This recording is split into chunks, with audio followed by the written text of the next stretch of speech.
السلام عليكم بنات، كي دايرين؟ لاباس عليكم؟ نتمنى تكونوا بخير وعلى خير وانتم كتشوفوا الفيديو ديال اليوم ان شاء الله مع دوز اتاي سهل وبسيط كيعطي كميه كبيره. اقتراح بالنسبه للبنات اللي بغاو يخدموا لي كوموند واللي بغاو يحضروا حتى المنزل ديالهم. نعطيكم جميع التفاصيل، الثمن والكميه، كلشي غتلقاو في هذا الفيديو. خليكم معايا للاخير. اذا عجبتكم الوصفه متنسوش دعموني بتعليقكم، لايك للفيديو، بارطاجيو القناه ماكسيموم مع الاحباب والاصدقاء ديالكم. ويلا نبداو الوصفه ديالنا. غنحتاج 125 غرام ديال الزبده. تقدروا تستعملوا الزبده مارغرين ديال التوراق، انا استعملت مارغرين ديال العلب. غنضيف كاس، نص كاس عفوا، زائد واحد شويه ديال السكر حبيبات، يعني قل من كاس الا ربع. غادي نضيف شاسي ديال الفاني 7 غرام وقبيصه ديال الملحه.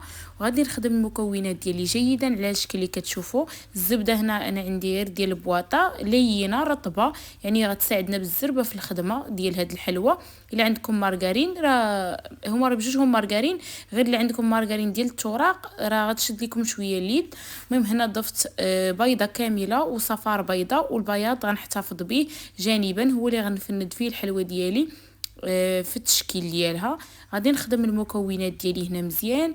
غير بالنسبه الفرق اللي غيكون الا خدمتو بمارغرين لده اولا يعني اي مارغرين ديال التوراق، غتزيدوا كميه الزيت. عكس ديالي انا هنا خدمت بالمارغرين ديال البواطه، نقص البنات كميه الزيت لانها كتكون فيها لدام اكثر من المارغرين ديال التوراق. هذه كتكون من الطبع ديالها فيها الزيت، يعني لاحظتوا انها كتكون ميدمه. انا ضفت غير قل من نص كاس، يعني شي ربع كاس تقريبا ديال الزيت النباتي. نتوما الا درتوا مارغرين ديال التوراق راه تقدروا ديروا اكثر من نص كاس، يعني ديروا حتى الكاس الا ربع ماشي مشكل. كنخلط المكونات ديالي جيدا. هنا اين فوا كنضيف هذاك الزيت البنات كيرجع الخليط ديالي كيولي ليس وكيولي متجانس، وما كيبقاوش عندي ما كيبقاش هذاك الخليط بحال مفكك. حيت ملي كنضيفوا البيض على الزبده يعني نورمالمون كيتفكك الخليط ديالنا، وكي كنضيفوا الزيت كيرجع عادي. غادي نضيف نص كاس ديال الكوك اللي محمر. ضروري يكون كوك ذو نوعيه جيده.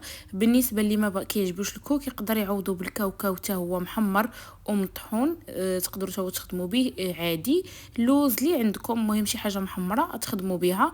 ضفت خميره وحده وزن ديالها 8 غرام، خميره كيماويه. غادي نضيف بالنسبه للدقيق ابيض هزت ليا 3 الكؤوس ونص، يعني 3 الكيسان ونص. الكاس الرابع غتشوفوا الكميه اللي غندخل منه. كنضيف الكاس الاول وكنخلط، وكنضيف الكاس الثاني كذلك، وكنرجع نخلط الخليط ديالي غير باطراف الاصابع، ما كندلكوش هاد العجينه البنات. وغادي نستمروا بهذه الطريقه اللي كتشوفوا معايا، يعني كنضيف الدقيق بالتدريج، ما نضيفوش الدقيق دفعه واحده. هذا هو الكاس الثالث اللي ضفت معكم. بالنسبه للكاس الرابع راه ما غاديش ندخلو كامل، انتم غتشوفوا اللي هو هذا راه ضفت منه تقريبا نص، يعني 3 الكؤوس ونص. هادشي القياس اللي هزت ليا. العجين كيبقى عجين رطب ومتماسك على الشكل اللي كتشوفوا معايا هنا في الفيديو. عجينه رطبه ومتماسكه، ما نضيفوش كميه ديال الزيت بزاف باش ما تطلقش لينا الزيت. غادي نشكلها البنات كويرات. وزن كل كره انا درت 20 غرام. بغيتهم حبات كبار، نتوما الا بغيتهم شويه متوسطين ديروا 15 غرام راه غيجيو مزيانين. انا ما كانش عندي صراحه مشكل في الحجم، درت 20 غرام، جاو الحبات كبارات ولكن جاو زوينين البنات. نتوما غتشوفوا معايا للاخير. من بعد ما شكلت هذه الكميه اللي عطاتني، كناخذ البياض ديال البيضه اللي احتفظنا فيه في الاول، وكناخذ الكاوكاو مهرمش يعني على شكل كونكاسي اللي كنصاهدو شويه في الفران ضروري كيبدا يصفر ليه اللون ديالو، وكنخرجو باش كنخدم به نيشان على هذا الشكل اللي كتشوفوا. كندوز غير النص يعني الجوانب ديال الحلوى البنات في البياض ديال البيض، وكنحطها كذلك في هذاك الكاوكاو كونكاسي. تهز ليا الكاوكاو وكنحيدها وكنشكل واحد الحفره في الوسط ديالها. المهم غتشوفوا معايا الطريقه كامله في الفيديو موضحه، وحاولت نبسط لكم ما امكن هذه الوصفه. صراحه هاد الوصفه ما عمري شفت شي بلاصه، اخترعتها غير من راسي، والحمد لله جات زوينه وجات خطيره بزاف. بالنسبه للبنات اللي غيخدموها في لي كوموند راه كتجي زوينه، البنات غيجربوها اكيد غتنال الاعجاب ديال الكليان. بالنسبه للكميه اللي عطاتني هاد الوصفه كامله كتعطينا البنات 850 غرام، هذا هو القياس اللي عطاتني. بالنسبه للثمن البيع 80 درهم، راه فيها الخير والبركه. غادي نشكلها كامله على الشكل. كنحطها في لاطه مفرشه بورق الزبده، كنعاود نشكل فيها واحد الحفيره على هذا الشكل اللي كتشوفوا معايا في الفيديو، يعني غير بالاصبع ديالي ولا بشي حاجه ديال الخشب، المهم اللي متوفر عندكم. الفران هنا ديجا سخن، عافيه مهيله من الاسفل البنات، تكون العافيه غير من الاسفل ديالها. من بعد البنات ما كتبدا تحمر وكيبدا يدور مع التحمر من الجوانب كنهبطها، تاخذ واحد اللوين ذهبي وكنخرجها. المهم هذا هو التزيين اللي غنعتمد انا زينت واحد الوحده باش تشوفوا التزيين ديالها. كندير شويه ديال الشوكولا بيضاء مذابه بدون اضافه لا زيت لا حتى شي حاجه. عندي الورد البلدي الملون على هذا الشكل، وعندي شويه ديال العقيق في الدوغي الصفر. المهم غادي نستمر ندير شويه ديال الشوكولا في ديك الحفيره.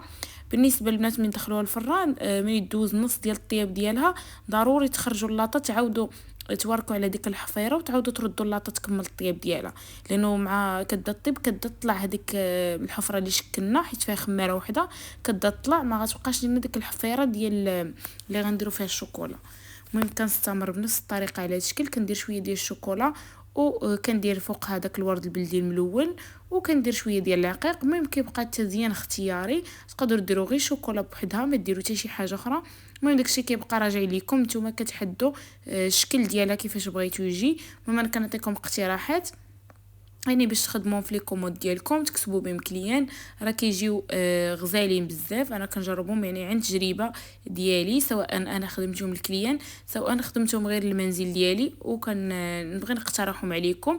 بالنسبه للعبارات كي قلت لكم راه 850 غرام، وبالنسبه الثمن ديال الغريبات العاديين 80 درهم. كتجي غزاله بزاف وكتجي لذيذه وهشيشه. نتمنى تجربوها وتنال الاعجاب ديالكم. اذا عجبتكم الوصفه ما تنساوش تدعموني بتعليقكم، لايك للفيديو، بارطاجيو القناه ماكسيموم مع الاحباب والاصدقاء ديالكم.